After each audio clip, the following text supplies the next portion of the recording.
Futurapolis Santé, donc ici à Montpellier, les conférences qui sont à suivre en direct et en vidéo sur lepoint.fr et des intervenants qu'on va interviewer tout au long de cette deuxième édition. Et avec nous, Jacques Rubio, bonjour.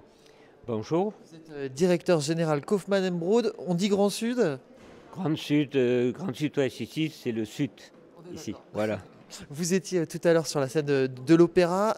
L'idée, c'était de réfléchir à la ville de demain. Vous, votre position, c'est de dire c'est fini les quartiers d'un côté, les logements de l'autre. Il faut des synergies entre ces différentes formes de logement.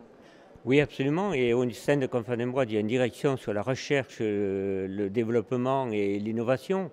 Aujourd'hui, on parle beaucoup d'énergie, d'économie, de protection du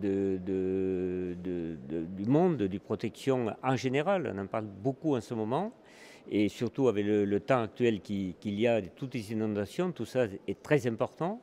Et donc d'arriver à construire des bâtiments qui soient innovants et au niveau des quartiers, dans la diversité et de la mixité également dans les immeubles. De la diversité, c'est-à-dire qu'il y ait des bureaux, qu'il y ait des logements, des écoles, des crèches, des résidences seniors, que tout le monde s'y retrouve, que les gens puissent vivre longtemps dans le même quartier où ils sont arrivés. Et ce qui permet maintenant, en faisant ces quartiers innovants, qui est le cas à Montpellier, avec la SERM de Montpellier qui fait ça parfaitement dans des zones d'aménagement, et on y fait des bureaux, des résidences seniors, des logements, des écoles et des crèches, et ce qui permet aussi de la création d'emplois dans le même quartier, et donc moins de circulation à terme également.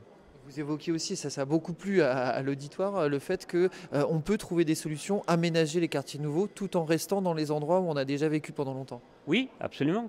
Les gens, ce qu'ils veulent, c'est ils ont vécu là 30 ans, 40 ans, 50 ans, d'essayer de trouver des solutions qui, à un moment donné, bon, ben, ils sont en couple, à un moment donné, il y en a un qui reste et qui souhaite rester dans le quartier, car il a une attache à ce quartier, il connaît les commerces où il a l'habitude d'aller, il a de la famille, il a les petits-enfants qui sont là, et de rester dans le même secteur.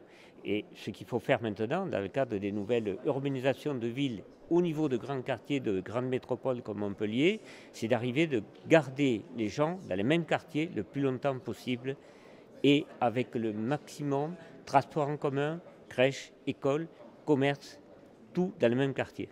Est-ce que ça ne veut pas dire que c'est fini, ces grands ensembles très en périphérie de ville? Non, ça, il y a 50 ans, les grands ensembles où on disait on met les logements sur un côté, le logement de standing de l'autre côté, les bureaux dans une ZAC où on ne trouvait que du bureau, l'autre côté le tertiaire, et après les grands centres commerciaux.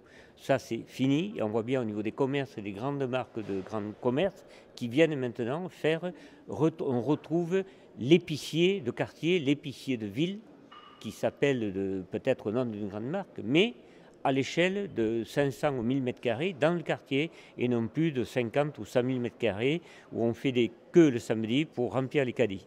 Prendre le bon dans le passé et aussi dans le futur, c'est aussi ça le but de Futurapolis. Merci beaucoup, monsieur Rubio. Merci à vous. Et on continue à discuter et à débattre ici à l'Opéra de Montpellier. Derrière la caméra, c'était Guillaume Paré.